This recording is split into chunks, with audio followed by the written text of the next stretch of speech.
Leonardo da Vinci, एक अद्भुत जीवन यात्रा। किसी भी महानता की कहानी एक साधारण शुरुआत से ही शुरू होती है, एक जुनून, एक खोज और एक समर्पण से। लियोनार्डो दा विंची का नाम सुनते ही हमारे मन में कुछ विशेष छवियां उभरती हैं। मोनालिसा की रहस्यमय मुस्कान, विट्रूवियन मैन का संतुलित चित्र और वह अद्भुत कल्पना शक्ति जिसने विज्ञान, कला और दर्शन की दुनिया को एक नई दिशा दी। लियोनार्डो सिर्फ एक चित्रकार नहीं थे, वे एक वैज्ञानिक, इंजीनियर, आविष्कारक और एक महान विचारक थे, जिनकी दृष्टि आने वाली सदियों के लिए प्रेरणा का स्रोत बनी। लियोनार्डो का जन्म 15 अप्रैल 1452 को इटली के विंची नामक गांव में हुआ था। उनके पिता पिएरो दा विंची एक प्रसिद्ध नोटरी थे और मां कैटरीना एक साधारण महिला थी। लियोनार्डो का जन्म एक ऐसे समय में हुआ जब पुनर्जागरण अपने शुरुआती दौर में था। उनकी परवरिश उनके दादा दादी और चाचा के साथ हुई, जो उस समय के साधारण ग्रामीण थे। इसी ग्रामीण परिवेश में लियोनार्डो ने प्रकृति के प्रति गहरी रुचि विकसित की। बचपन से ही लियोनार्डो की प्रवृत्ति किसी भी चीज को गहराई से देखने की थी। उन्होंने नदियों, पक्षियों और पशुओं को ध्यान से देखा और उनकी क्रियाओं को समझने का प्रयास किया। वे अक्सर अपनी कल्पना में चीजों को टटोलते रहते थे और छोटी सी छोटी बातों पर सवाल उठाते थे। बचपन में ही उनका जिज्ञासा से भरा यह मन उन्हें एक असाधारण व्यक्ति बनाने की दिशा में ले जाने वाला था। लियोनार्डो को औपचारिक शिक्षा प्राप्त करने का अवसर नहीं मिला, लेकिन उनकी आत्मशिक्षा ने उन्हें समाज के सभी ज्ञानी व्यक्तियों से अलग बना दिया। वे पढ़ाई में विशेष रुचि नहीं रखते थे, लेकिन उनका ज्ञान का उत्साह उन्हें लगातार सीखने के लिए प्रेरित करता रहा। 14 साल की उम्र में उनके पिता ने उन्हें फ्लोरेंस के प्रसिद्ध कलाकार और मूर्तिकार एंड्रिया डेल वेरोकियो के पास भेजा, जहां से उनके कला के सफर की असली शुरुआत हुई।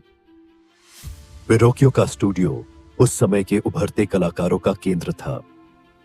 यहां लियोनार्डो ने पेंटिंग, स्कल्पटिंग और इंजीनियरिंग के बुनियादी तत्व सीखे। वेरोकियो ने जल्द ही लियोनार्डो में एक अद्वितीय प्रतिभा को पहचाना। एक दिन वेरोकियो ने लियोनार्डो से अपने एक पेंटिंग में एक छोटा सा हिस्सा पूरा करने को कहा। यह एक ऐसा मोमेंट था जब लियोनार्डो ने पहली बार अपने टैलेंट को पहचान लिया और वेरोकियो ने महसूस किया कि उनके शिष्य में एक महान कलाकार छिपा है। 15वीं सदी का इटली पुनर्जागरण की लहर में था, जहां मानवतावादी सोच, कला, विज्ञान और दर्शन ने एक नई दिशा पाई। लियोनार्डो ने इस बदलाव को गहराई से अनुभव किया और इसे अपने विचारों में आत्मसात किया। वे हमेशा से मानते थे कि कला और विज्ञान दो अलग चीजें नहीं हैं, बल्कि दोनों एक दूसरे के पूरक हैं। उनके लिए पेंटिंग एक वैज्ञानिक प्रक्रिया थी और विज्ञान एक कलात्मक प्रयास।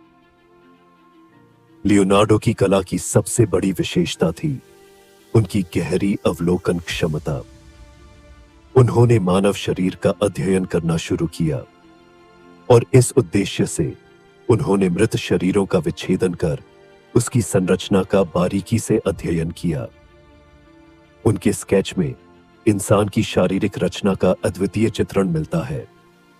इसी तरह उन्होंने पशु, पौधे और प्राकृतिक संरचनाओं को भी अपने चित्रों में जीवंतता के साथ उतारा। उनकी सोच के अनुसार कलाकार को न केवल देखने में माहिर होना चाहिए, बल्कि चीजों की गहराई में जाकर उनकी संरचना को समझना भी आना चाहिए। लियोनार्डो के सबसे प्रसिद्ध चित्रों में से एक है विट्रूवियन मैन, जो एक नग्न पुरुष की तस्वीर है जिसमें वह 2 मुद्राओं में खड़ा है और उसकी बाहें व पैरों के फैलाव से एक वर्ग और वृत्त के आकार में है। यह चित्र मानव शरीर के संतुलन और अनुपात को दर्शाता है। विट्रूवियन मैन में लियोनार्डो ने यह सिद्ध किया कि मानव शरीर में एक वैज्ञानिक गणना का रूप होता है जो प्रकृति के नियमों का अनुसरण करता है यह चित्र केवल एक कला का नमूना नहीं था, बल्कि एक वैज्ञानिक खोज का भी प्रमाण था। लियोनार्डो के लिए यह चित्रण मानवता के अध्ययन और प्रकृति की गहराई को समझने का माध्यम बना।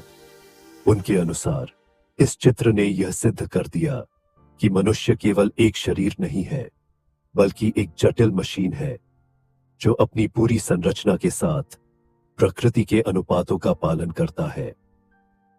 लियोनार्डो की सबसे चर्चित और रहस्यमयी कृति है मोनालिसा। इस पेंटिंग में एक महिला का चेहरा और उसकी हल्की मुस्कान ने सदियों से लोगों को मोहित किया है। मोनालिसा की मुस्कान का रहस्य आज भी कला प्रेमियों के लिए एक पहेली है। कुछ लोग मानते हैं कि यह लियोनार्डो की सबसे व्यक्तिगत कृति है, जिसमें उनकी सोच, भावना और गहराई का अनूठा मिश्रण है।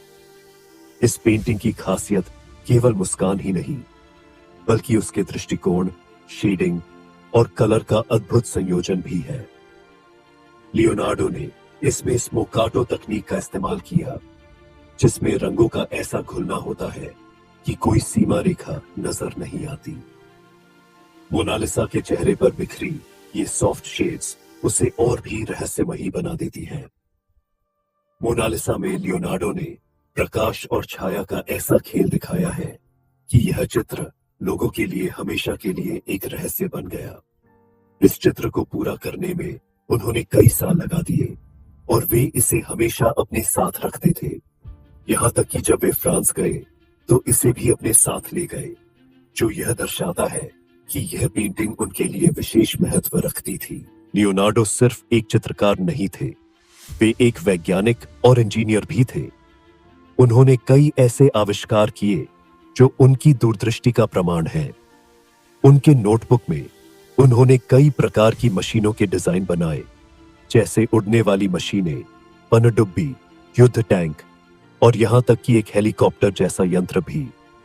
उनके डिजाइन का एक खास पहलू यह था कि वे केवल कलात्मक ही नहीं, बल्कि वैज्ञानिक दृष्टिकोण से भी अद्वितीय थे। उन्होंने हवा की गति, जल की लहरों और यहां तक कि मानव उड़ान की संभावनाओं का अध्ययन किया। उनके स्केच आज भी वैज्ञानिकों और इंजीनियरों के लिए एक प्रेरणा है। लियोनार्डो की नोटबुक्स में उनके वैज्ञानिक अध्ययन का अनूठा संकलन मिलता है। उन्होंने पानी के प्रवाह को बारीकी से देखा और उसमें गति, दिशा और उसकी ऊर्जा को समझने की कोशिश की। लियोनार्डो के इन विचारों ने बाद के वैज्ञानिकों को भौतिकी और जल विज्ञान के क्षेत्र में नई खोजों के लिए प्रेरित किया। लियोनार्डो का जीवन केवल विज्ञान और कला तक सीमित नहीं था, वे संगीत और नृत्य के भी बड़े प्रेमी थे। वे एक कुशल ल्यूट वादक थे और अक्सर अपने दोस्तों के साथ संगीत और कला पर चर्चा करते थे। उनका मानना था कि संगीत भी एक कला है, जिसमें भावनाओं को व्यक्त करने की शक्ति होती है।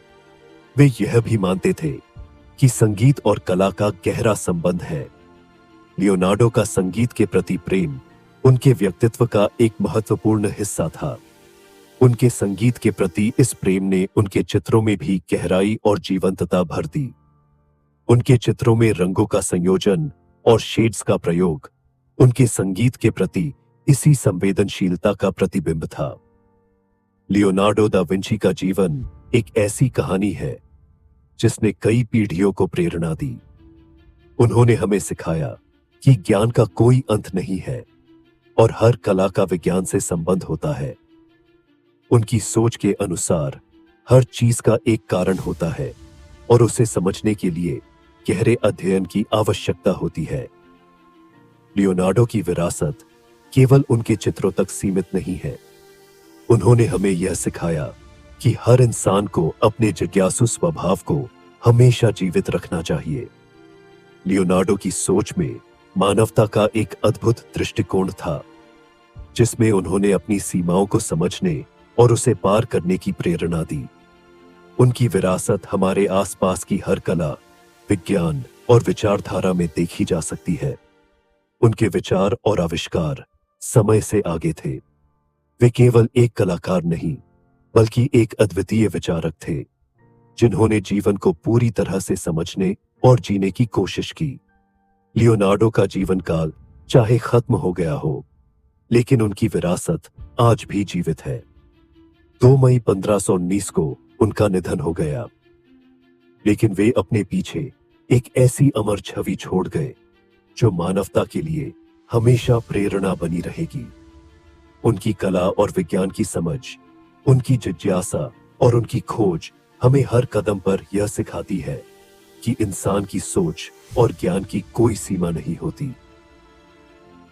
लियोनार्डो दा विंची का जीवन सिर्फ एक कहानी नहीं, बल्कि एक प्रेरणा है जो हमें अपने भीतर छिपी संभावनाओं को खोजने और अपने जीवन को सार्थक बनाने का मार्ग दिखाती है।